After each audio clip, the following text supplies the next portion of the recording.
गीता की उत्पत्ति क्यों हुई, क्या आवश्यकता थी श्री कृष्ण को गीता सुनाने की। 2-4 शब्द बता देते अर्जुन को, अर्जुन युद्ध के लिए तैयार हो जाते। काहे बेमतलब का अपना टाइम बर्बाद कर दिए श्री कृष्ण। ऐसा लोग कहते हैं 2-4 श्लोक सुना दिए होते, युद्ध में तो नहीं अर्जुन कर रहे थे और कोई अपराध तो नहीं कर रहे थे। बात तो सही कर रहे थे कि अपने गुरुजनों पर मैं शस्त्र कैसे उठाऊं। कथमम भीष्महम संख्ये रोरंच मधुसूदन इसुई प्रतियोश्यामी पूजा वावरिसूदन, यही तो वो कह रहे थे। फिर गीता सुनाने की क्या आवश्यकता थी। नमस्कार दर्शकों, मैं हूँ अंकिता दुबे दर्शन। आप देख रहे हैं हमारी प्रस्तुति संगीत साहित्य मंच। दर्शकों, गीता की आवश्यकता क्या थी, गीता की उत्पत्ति कैसे हुई। तो ये उस समय की बात है जब कौरवों और पांडवों की दोनों सेनाएं कुरुक्षेत्र में आकर के एक दूसरे के सामने डट गईं। ऐसा हुआ कि अब बाण चले युद्ध हो। परंतु उसी समय पांडव पक्ष के परम योद्धा अर्जुन ने युद्ध करने से इनकार कर दिया।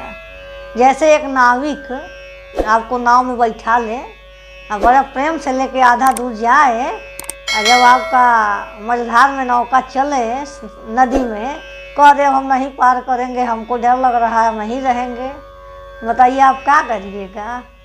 यही अवस्था उस समय अर्जुन की थी और पांडव सेना की थी। अर्जुन के संदर्भ में संत ज्ञानेश्वर जी कहते हैं कि जिस प्रकार एक राजहंस कीचड़ में फंस करके नहीं निकल सकता, वही अवस्था उस समय अर्जुन की थी। अपने ही द्वारा बुने गए मोह रूपी जाल में वो फंस गए थे और कह दिए कि मैं युद्ध नहीं करूँगा। ये अवस्था जो थी वह श्री कृष्ण अर्जुन की अवस्था को समझे और गीता का उपदेश दिए। उस समय ज्ञान, दर्शन, अध्यात्म की जो बातें श्री कृष्ण समझाए वही गीता है। और यही कारण था कि भगवान श्री कृष्ण को गीता उपदेश देना पड़ा। एक बात और समझने का प्रयास करें कि ये जो अर्जुन है ना, ये महाभारत के पात्र के रूप में न लें, क्योंकि गीता हृदय देश में गाई जाने वाली गायन है। अर्जुन तो एक माध्यम थे, श्री कृष्ण को वहाँ गीता सुनाना ही था। इसका प्रमाण आपको हम गीता से ही देंगे, क्योंकि आपको पता है हर काल में कृष्ण होते हैं और हर काल में अर्जुन होते हैं। लेकिन क्या आवश्यक है कि कृष्ण जैसा तत्वदर्शी महापुरुष आपके सामने खड़ा हो और आप उसको सहज स्वीकार कर लें। कृष्ण को भी अर्जुन स्वीकार नहीं किए थे। कृष्ण सामने खड़ा थे और अर्जुन सीधे नहीं कह रहे थे कि मैं निवेदन करता हूँ प्रभु मैं युद्ध नहीं करूँगा। वो साफ कह रहे थे कि भ्रमति उच्च में मना, मेरी बुद्धि भ्रमित हो रही है, मैं केशव युद्ध नहीं करूँगा। ऐसा आदेश दे रहे थे कि हम युद्ध नहीं करेंगे, हमको युद्ध करना ही नहीं है। वो धनुष बाण अपना उठा कर रख दिए थे। यही अवस्था हर समाज में, हर काल में, हर देश में, हर परिस्थिति में होता है। आपके सामने कोई तत्वदर्शी व्यक्ति आ जाता है और आपसे सही गलत की बात करता है, आप उसे नहीं मानते हैं, क्योंकि हर काल में श्री कृष्ण है, हर काल में अर्जुन है। हर युवा आज का अर्जुन है। जो नहीं मानता जिज्ञासु है, उसे उसके प्रश्न का उत्तर चाहिए, उसे बताना पड़ेगा कि कार्य महत्वपूर्ण क्यों है, तभी मैं काम करूँगा, अन्यथा नहीं करूँगा। एक बात समझने का प्रयास करें, जो अर्जुन का काल था द्वापर युग, उस समय आते आते द्वापर युग आते आते जो उपनिषदों का गूढ़ ज्ञान था, तत्वदर्शन की महान परंपरा हमारे भारत में थी, वह विलुप्त होने की स्थिति को आ गई थी। हर काल में रूढ़ियाँ होती हैं, सांप्रदायिक विचारधाराएँ होते हैं और इसी कारण हर समय में ग्रंथ लिखे जाते हैं। जो वेद थे, उपनिषद थे, उनके सिद्धांत अर्जुन काल में सिमटने लगे थे। जब हम लोग वैदिक काल में आत्मा के तत्व को सर्वोपरि मानते हैं थे, तो गार्गी, अपला जैसी, मैत्री जैसी नारियां पैदा हुई। परंतु अर्जुन के काल में आत्मा को नहीं महत्व दिया गया, शरीर को महत्व दिया गया, इसलिए लिंग भेद उत्पन्न हो गया। द्रौपदी जैसे नारी को भरी सभा में ला करके निर्वस्त्र करने का प्रयास किया गया। वहाँ क्या उपनिषद का तत्व था? तो कह सकते हैं कि उपनिषदों का जो तत्व अर्जुन के काल में विलुप्त हो गया था, उसी उपनिषदों के तत्व का पुनः प्रतिपादन करने के लिए, उसी आत्मदर्शन के बात को फिर से कहने के लिए भगवान श्री कृष्ण अर्जुन को माध्यम बनाए। सोचे कि जब यह युद्ध नहीं करेगा तो अच्छा अवसर है, लाइए अर्जुन को समझा देते हैं, वो युद्ध भी करेगा और आने वाले मानव जाति के लिए गीता का दर्शन भी तैयार हो जाएगा। एक पंथ दुई काज। इस विषय में स्वयं भगवान श्री कृष्ण गीता के 3 अध्याय में कहते हैं क्या? लोकेऽस्मिन् विविधा निष्ठा पुरा प्रोक्ता मया नक ज्ञानयोगेन सांख्यानां ज्ञानयोगेन सांख्यानां कर्मयोगेन योगिनां।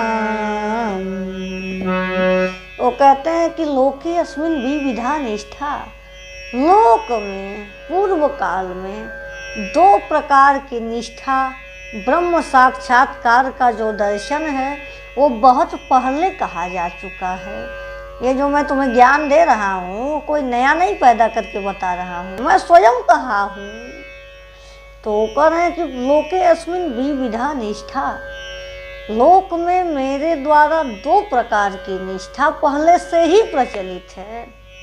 और बात को समझो, लोके अस्मिन विविधा निष्ठा पुरा प्रोक्ता मया न ज्ञान योगेन सांख्यानां कर्म योगेन योगिनां।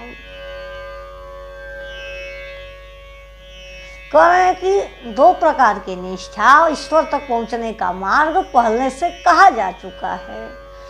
ज्ञान योगियों के लिए सांख्य दर्शन, सांख्य शास्त्र, या कह लें कि ज्ञानियों के लिए ज्ञान योग, सांख्य योग, तथा कर्म योगियों के लिए अर्थात योग भक्तों के लिए निष्काम कर्म योग अर्थात भक्ति योग पहले से ही कहा जा चुका है। कालांतर में गीता के 4 अध्याय में वो कहते हैं कि मैं सबसे पहले सूर्य को दिया, फिर सूर्य ने अपने पुत्र मनु को दिया, मनु ने यही ज्ञान इक्ष्वाकु को दिया, उससे तमाम ऋषि मुनि पाए, फिर मैं जब यह ज्ञान देखा विलुप्त होने लगा तो मैं तुमको दे रहा हूँ। डेली हम आपको गीता सुनाएंगे तो बताएंगे जब 4 अध्याय पर पहुँचेंगे। सो वो कह रहे हैं कि ये पहली बार का विषय थोड़ी ना कि मैं तुमको ज्ञान दे रहा हूँ, ये पहले से मैं कह रहा था। और जब द्वापर युग में मैं देख रहा हूँ कि सनातन परंपरा विलुप्त हो रही है तो फिर कहना पड़ रहा है। अच्छा, जो हमारे यहाँ पहले के समय में आत्मा को सर्वोपरि माना जाता था, तब नारी पुरुषों का समान अधिकार था, गुरु शिष्य का समान अधिकार था, समाज में कोई समस्या नहीं थी। परंतु अर्जुन काल में क्या हुआ, तमाम रूढ़िवादी विचारधाराएं आने लगे। जो उपनिषद काल में नारी पूजित थी वह द्वापर युग आते आते जुआ में लगाई जाने वाली वस्तु बन गई। अर्जुन कह रहे हैं कि अधर्मा अभिभवार के स्वरः प्रदुष्यन्ति कुल स्त्री स्त्री सुदुष्टा सुवासरे जायते वर्ण संकर। मैं ऐसा युद्ध नहीं करूँगा, ऐसे युद्ध से वर्ण संकर उत्पन्न होगा, सनातन धर्म नष्ट हो जाएगा, पिंडोदक क्रिया समाप्त हो जाएगी, जिससे वर्ण संकर संतान उत्पन्न होंगे। भगवान श्री कृष्ण कह रहे हैं सब जितना तुम प्रलाप कर रहे हो वो सब रूढ़ी है। पहले के अर्जुन कह रहे हैं मैं युद्ध नहीं करूँगा, ये चीज़ होगा। एक कह रहे हैं सनातन धर्म नष्ट हो जाएगा, भगवान कह रहे धर्म ही नहीं, तुम जिसको न कर रहे हो नष्ट हो जाएगा, वो धर्म कैसा। वो कह रहे हैं कि आत्मा ही सनातन है और आत्मा तक जो पहुँचने का प्रयास कर रहा है वो सनातन धर्मी है। तुम तो रूढ़िवादी विचारधारा की बात कर रहे हो। तो अर्जुन काल में जितनी रूढ़ियाँ थी आज के भी दौर में वही रूढ़ियाँ हैं और हर समाज में वही रूढ़ियाँ होती है। और हर समाज में श्री कृष्ण जैसा तत्वदर्शी व्यक्ति आपको गीता उपनिषद की बात को समझाता है। यहाँ एक बात और समझे, हम नहीं कह रहे श्री कृष्ण भगवान नहीं थे या वो गीता उपदेश नहीं दिए, हम कहें कि उन्हीं के जैसा कोई तत्वदर्शी व्यक्ति आपको समझाता है, क्योंकि ईश्वर अंश जीव अविनाशी सभी ईश्वर हैं। यह तो साक्षात श्री कृष्णचंद्र की वाणी है।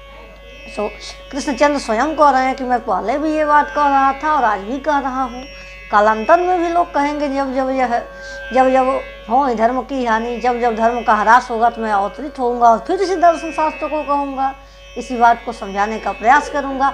तो कहने का तात्पर्य है कि जो गीता है, जो गीता की उत्पत्ति हुई और रूढ़िवादी को खंडन करने के लिए हुआ, अर्जुन काल में सनातन धर्म की परंपरा जो शिथिल पड़ जा रही थी उसको मजबूत करने के लिए वो पुनः उपदेश को दिए और उन्हें देना ही था, इस दर्शन को सुनाना ही था। भगवान श्री कृष्ण जैसे होता क्या, हम बोलते कुछ और ना, लोग उल्टा अर्थ बहुत तेज निकालते हैं, समझते तो है नहीं, उल्टा पुल्टा अर्थ निकालना होता है इन लोगों को। तो इसीलिए हम आपको स्पष्ट कर दें, हम कह रहे हैं भगवान श्री कृष्ण ही ये उपदेश दिए थे और क्यों नहीं देंगे। भगवान तो हम भगवान को हवा रहे हैं तब ना हम कह रहे हैं, नहीं तो हम आपको कैसे गीता सुनाते। तो हमारे कहने का तात्पर्य है कि जो श्री कृष्ण फिलॉसफी समझा रहे हैं, जो दर्शन समझा रहे हैं, वह केवल पहली बार नहीं समझा रहे थे, पहले से ही ये उपनिषदों में कहा गया है। जैसे ईशावास्यो उपनिषद में कहा गया है कि ईशावास्यम इदं सर्वम यत्किंच जगत्याम जगत। इसी बात को श्री कृष्ण चंद्र गीता में भी कह रहे हैं, आत्मा के सर्वभौमिक होने की बात करते हैं। कहते हैं कि हे पार्थ, मैं ही ब्रह्म हूँ। ताली ठोंक के कहते हैं, ऐसा थोड़ी ना कहते हैं मैं ईश्वर का संदेश वहाँ को, कहते हैं मैं ही ईश्वर हूँ। ये बात आप गीता में ही पाएंगे कि क्या मैं ही ईश्वर हूँ। तो कहने हमारी बातों के, आज की बातों का यही सार है कि गीता भगवान श्री कृष्ण अर्जुन को इसलिए सुनाए क्योंकि उन्हें उनका मार्गदर्शन करना था, भटके हुए युवाओं को जागृत करना था और जो रूढ़िवादी विचारधारा थी उस समय में उसका खंडन करना था।